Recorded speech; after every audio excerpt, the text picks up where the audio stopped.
మహాత్మా గాంధీ వర్ధంతి పురస్కరించుకొని Lions club of supreme Vijayawada వారి ఆధ్వర్యంలో పాతపాడు కార్నర్ స్టోన్ వృద్ధాశ్రమం నందు పితామహుడు మహాత్మా గాంధీ చిత్రపటానికి పూలమాలలు వేసి నివాళులర్పించారు. ఈ కార్యక్రమానికి ముఖ్య అతిథిగా విచ్చేసిన లయన్స్ క్లబ్ ఆర్సి అన్నె కుసుమ మాట్లాడుతూ ఆ మహాత్ముడు భారతదేశానికి అందించిన సేవలు ఎనలేనివని ఆయన కొనియాడారు. క్లబ్ అధ్యక్షురాలు వంగల పద్మాలయ్య మాట్లాడుతూ మహాత్మా గాంధీ మరవలేని వ్యక్తి అని, ఈ రోజు ఆయన వర్ధంతి భారతదేశంలో ప్రతి పౌరుడు జరుపుకోవాలని ఆమె పిలుపునిచ్చారు. ఈ సందర్భంగా వృద్ధాశ్రమంలో ఉన్న వృద్ధులకు భోజన పలహారాలతో పాటు పండ్లు ఫలహారాలు పంచిపెట్టారు. ఈ కార్యక్రమంలో క్లబ్ సభ్యులు అన్నె సాంబశివరావు, నాగిరెడ్డి తదితరులు పాల్గొన్నారు.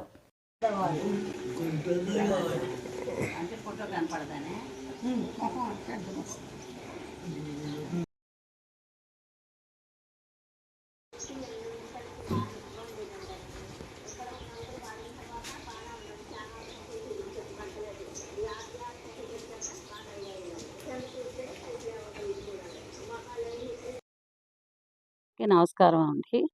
మా లయన్స్ క్లబ్ అందరూ కూడా మా గాంధీ గారి వర్ధంతికి ఇలా చేయటానికి ఆయన పేరు మీదుగా భోజనాలు పెట్టి మీకు ఆయన మన దేశానికి ఎంతో సేవ చేశారు కాబట్టి ఆయన మనకు స్వతంత్రం తీసుకొచ్చి మన దేశానికి మనం స్వేచ్ఛగా ఇలా బతకడానికి ఆయన మార్గదర్శకంగా చేసిన వ్యక్తిగా ఆయనకు మనం నివాళులర్పించి ఆయన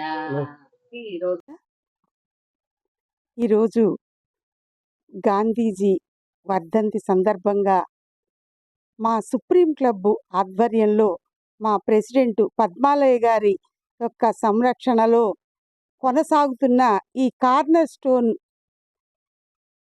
అనాథాశ్రమానికి ఈరోజు గాంధీజీ వర్ధంతి సందర్భంగా భోజనాలు ఏర్పాటు చేయటం ఆవిడ చాలా సంతోషదాయకం. గాంధీజీ మనకి స్వతంత్రాన్ని తీసుకొచ్చిన వ్యక్తుల్లో ప్రముఖులు. ఆయన ఓర్పు సహనం అంటే ఏంటో చేసి నిరూపించి చూపించారు. మనందరికీ ఆదర్శంగా నిలబడిన గొప్ప వ్యక్తి. తరతరాలు మన పిల్లలు కూడా చెప్పుకుని గర్వించదగ్గ గొప్ప వ్యక్తి. ఆయన యొక్క వర్ధంతి మా క్లబ్ సమక్షంలో ఇలా చేసుకోవటం మాకు చాలా సంతోషదాయకంగా ఉంది. జై గురుదత్త. ఇప్పుడు సాంబశివరావు. జనవరి 30 గాంధీజీ వర్ధంతి సందర్భంగా ఈ కార్యక్రమాన్ని కార్నర్ స్టోన్లో అరేంజ్ చేసి గాంధీ గారికి నివాళులు అర్పించి మీ అందరికీ క్లబ్ ప్రెసిడెంట్ పద్మాలయ గారి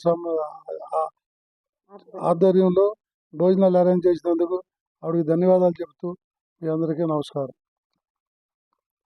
ఈరోజు జనవరి 30వ తారీఖు భారతదేశ స్వాతంత్రానికి గాంధీ గారు చేసిన మేలు అందరికీ తెలిసిందే.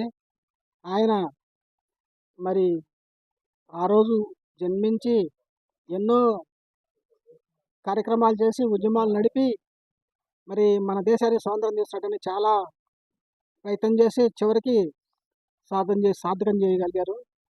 ఆయన మరి అనుకోకుండా ఈరోజు జనవరి 30వ తారీఖు ఆయన పరంపదించిన సందర్భంగా వర్ధంతి కార్యక్రమానికి మా లయన్స్ క్లబ్ ఆఫ్ సుప్రీం తరఫున ఈరోజు వృద్ధాశ్రమానికి అన్నదానం చేసి మరి ఆయనకి నివాళులు అర్పిస్తూ ఈ అవకాశం ఇచ్చిన సుప్రీం క్లబ్ మెంబర్స్ అందరికీ పేరున ధన్యవాదాలు తెలియజేస్తూ మరి ఈ కార్యక్రమాన్ని జయప్రదం చేయవలసిందిగా కోరుతున్నాను.